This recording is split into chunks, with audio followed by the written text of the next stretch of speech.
Rumah sakit merupakan salah satu tempat pelayanan kesehatan di mana perawat sebagai tenaga kesehatan memberikan asuhan keperawatan kepada pasien.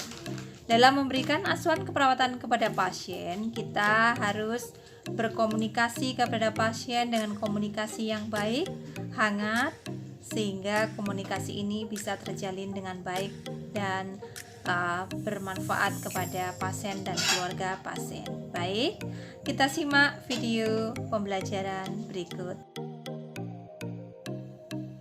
Bismillahirrahmanirrahim. Assalamualaikum warahmatullahi wabarakatuh. Selamat pagi dan salam sejahtera bagi kita semuanya. Pada pagi hari ini Bu Musyiro akan sharing bersama melanjutkan dari tatap muka yang kemarin, di mana pada pertemuan kemarin kita sudah dari tim sudah membahas tentang bagaimana sih konsep dasar komunikasi. Pada pagi hari ini Bu Musyiro akan melanjutkan ke tema atau ke pokok bahasan tentang komunikasi terapeutik. Komunikasi terapeutik ini merupakan salah satu bahan kajian yang ada di mata kuliah komunikasi, di mana pada pertemuan pada pagi hari ini diharapkan mahasiswa mampu menjelaskan atau mampu memahami bagaimana konsep dasar atau konsep komunikasi terapeutik itu sendiri. Pada bahan kajian ini akan dibahas tentang yang pertama adalah pengertian, sehingga kita mengetahui apa sih komunikasi terapeutik itu sendiri. Dan yang kedua adalah kita memahami atau bisa menjelaskan prinsip-prinsip komunikasi terapeutik itu apa saja ya. Kemudian kita bisa menjelaskan juga bagaimana teknik-teknik komunikasi terapeutik yang benar. Dan yang keempat adalah bagaimana hambatan komunikasi terapeutik. Apa saja yang ada, kenapa kok hambatan-hambatan ini muncul dan kapan munculnya, dan apa saja yang hambatan-hambatan yang kira-kira pada saat pelaksanaan komunikasi terapeutik ini berlangsung, sehingga kita akan bisa mencegah ataupun kita akan bisa memberikan solusi kira-kira komunikasi terapeutik yang benar dan efektif itu seperti apa, begitu teman-teman. Sebelum kita membahas ke pengertian, coba kita analisis gambar yang Bu Musyiro berikan pada slide di bawah ini, gitu ya. Bagaimana komunikasi pada seseorang yang ada di gambar, gitu. Jika komunikasi ini kita komunikasikan, komunikasi yang ada di gambar ya, kita komunikasikan kepada anak-anak, kita komunikasikan kepada teman sejawat kita, atau kita komunikasikan dengan teman kita komunikasikan dengan orang tua, kita komunikasikan dengan dosen kita. Bagaimana respon dari masing-masing seseorang tadi, gitu. Dengan komunikasi kita, kalau kita belajar komunikasi yang kemarin, kita akan tahu bahwa jenis komunikasi banyak ya. Bagaimana kalau kita perhatikan dari mimik wajahnya? Tentu terlihat bahwa pada gambar di bawah atau gambar di samping ini bahwa menyatakan bahwa komunikasinya adalah pada seseorang ini adalah marah-marah, gitu ya.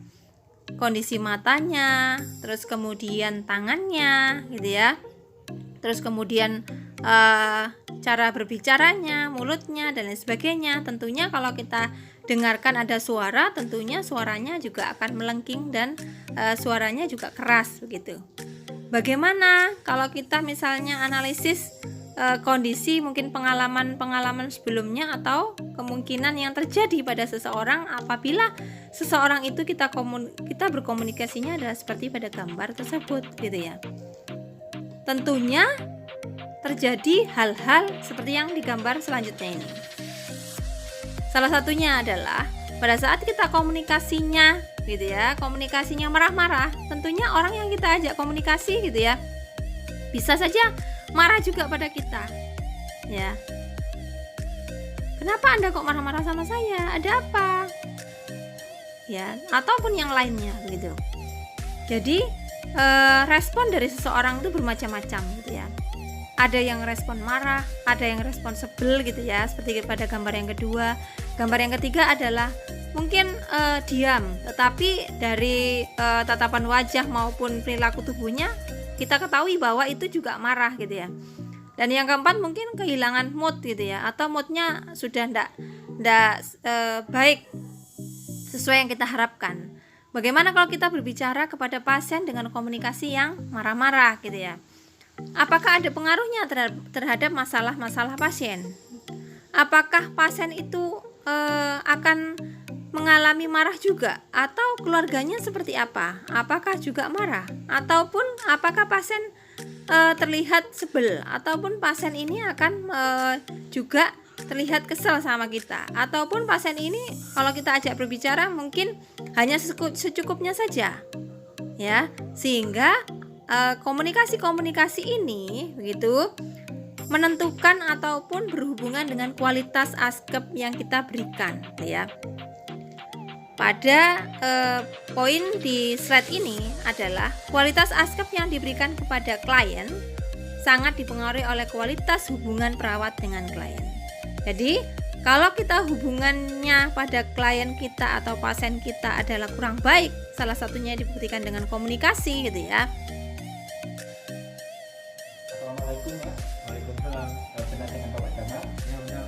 Baik Pak, perkenalkan nama saya Edi Pradana dan perawat di ruangan ini yang kebetulan di pagi hari ini Pak, mulai dari jam 7 sampai nanti jam 1 siang. Nah, Bapak keluhannya yang sekarang dirasakan apa Pak? Agak panas ya Pak ya? Saya cek suhunya dulu ya Pak ya.